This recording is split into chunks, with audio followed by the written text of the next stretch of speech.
بسم اللہ الرحمن الرحیم۔ ناظرین، ہٹ سٹوری کے ساتھ میں ہوں شمشاد مانگٹ۔ ناظرین، اٹک میں ایک جنسی ہراسگی کا معاملہ ہوا ہے اور ایف آئی آر کے مطابق اس میں 2 ملزم ہیں۔ مین ملزم جو ہے وہ پرنسپل ہے الصادق پبلک سکول کا، جس کا نام ہے محمد سلیم شہزاد، اور دوسری اس کی جو سہولت کار ہیں وہ سیکنڈ پرنسپل ہیں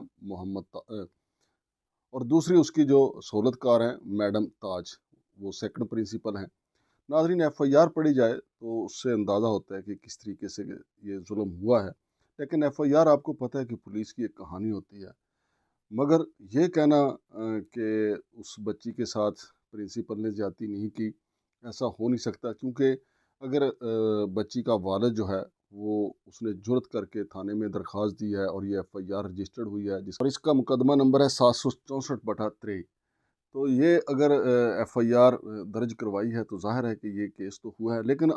میرے اس رائے سے پہلے، میرے تجزیے سے پہلے، آپ پہلے متاثرہ بچی کے والد کی گفتگو سن لیں اور پولیس کیا کہتی ہے اس کی گفتگو سن لیں۔ اور میری 2 بیٹیاں ہیں، ایمن اسد اور سجل اسد، جو شروع سے ہی پریپ سے ہی الصادق پبلک سکول میں زیر تعلیم ہے۔ میری بچی کی وہاں پہ طبیعت خراب ہوئی، سر سلیم نے کہا کہ آپ اس طرح کریں کہ بچی کو بوائز کیمپس بھیج دیں، ہم انہیں وہاں پہ میڈیسن دیتے ہیں۔ سر سلیم نے ایک جوس منگوایا بچی کے لیے،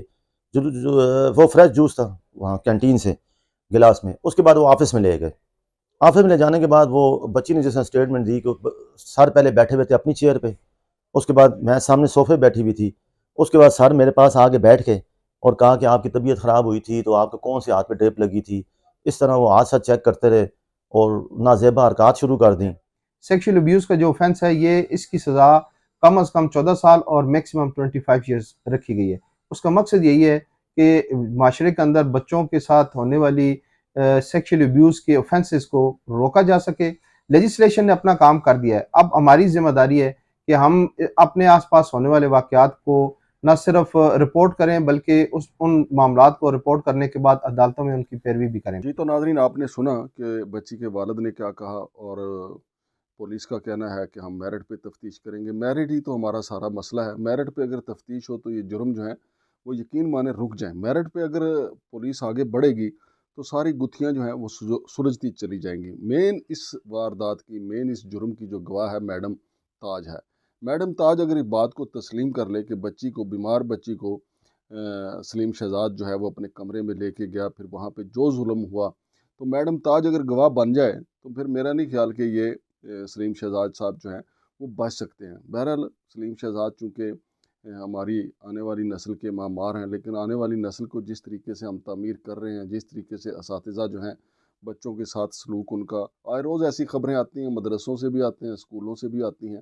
تو یہ جو خبر آئی ہے یہ افسوسناک ہے۔ لیکن اس میں اگر آپ دیکھیں کہ زیادہ تر بچیوں کے والدین جو ہیں وہ اس لیے خاموش ہو جاتے ہیں کہ ہماری بچی پہ داغ لگ جائے گا، لیکن شیخ اسد صاحب نے جرت کی ہے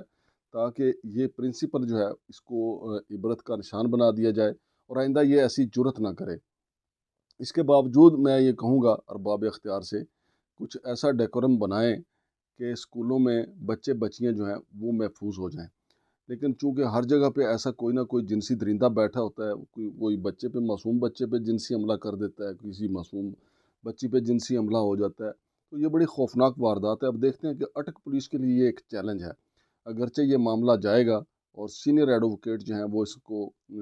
مقدمے کو عدالت کے سامنے بھی پیش کریں گے، لیکن بنیاد جو ہے اس مقدمے کی، اصل جو ہے وہ چلان پولیس کا ہوگا کہ پولیس کیا لکھتی ہے، پولیس میڈم